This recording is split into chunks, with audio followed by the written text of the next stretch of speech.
Pagi juga Bu Nisa. Selamat pagi juga Bu Nisa, silakan duduk. Oh iya, berdasarkan data yang saya terima untuk tahun ini mengenai produksi padi menurun di daerah kita. Kalau saya boleh tahu Pak Nauli, mengapa produksi padi tahun ini mengalami penurunan? Berdasarkan data yang saya peroleh, pada produksi padi tahun ini mengalami penurunan yang disebabkan oleh beberapa hal. Seperti lahan warga di sini mulai menurun dikarenakan penggunaan pestisida kimia yang berlebihan, sehingga menurunnya hasil padi dari tahun sebelumnya. Meningkatnya hama saat menjelang panen hingga berkurangnya jumlah produksi dan kualitas padinya kurang baik disebabkan kurangnya asupan air. Itulah yang saya amati. Selanjutnya, Bu Nisa sebagai PPL bisa menjelaskan secara detailnya. Menurut tinjauan saya yang terjun ke lapangan, memang benar dari kualitas lahan, hama, dan asupan air menyebabkan hasil produksi padi menurun tahun ini.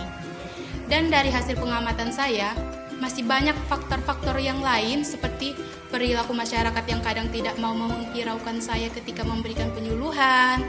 Lebih banyak dari mereka menggunakan pola mereka sendiri dalam bertani. Dan kurangnya rasa peduli masyarakat dalam membentuk kelompok tani sehingga banyak masyarakat yang kurang pengetahuan menggunakan dosis pupuk dan pestisida. Begitu Pak.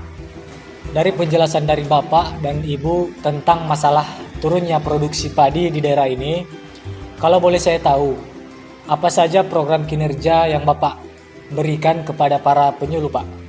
Baik Pak, program kinerja yang saya sampaikan berdasarkan program pertanian Indonesia kepada para penyuluh, yaitu penyusunan rencana program dan pelaksanaan kerjasama pelaksanaan pengolahan data dan informasi pelatihan, pemantauan, evaluasi, dan pelaporan pelaksanaan pelatihan teknis di bidang pertanian bagi aparatur dan non-aparatur pertanian, pelaksanaan pelatihan fungsional di bidang pertanian bagi aparatur pertanian, pelaksanaan pelatihan kewirausahaan di bidang pertanian bagi non-aparatur pertanian, pelaksanaan pelatihan di bidang pertanian dan teknologi lahan dan rawa, penyusunan bahan standar kompetensi kerja atau SKK, pelatihan teknis, fungsional, dan kewirausahaan di bidang pertanian, pelaksanaan penyusunan paket pembelajaran dan media pelatih teknis, fungsional, dan kewirausahaan di bidang pertanian, pelaksanaan pemberian konsultasi agrobisnis, pemberian pelayanan teknis,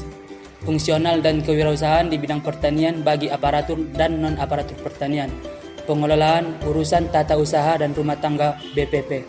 Baik, dari penjelasan yang saya terima dari Bapak, saya harap koordinator BPP dan Ibu PPL dapat memaksimalkan dan meningkatkan program kinerja pertanian dalam melakukan penyuluhan kepada para petani. Saya harap produksi petani kita di tahun depan akan meningkat dari tahun ini. Baik Pak, kami akan lebih memaksimalkan kinerja kami baik koordinator dan PPL. Baik Pak, kami akan bekerja sama untuk meningkatkan hasil produksi padi di daerah ini. Baik, mungkin cukup sekian saja pertemuan singkat kita pada hari ini. Saya ucapkan terima kasih atas waktu luang dari Bapak dan Ibu.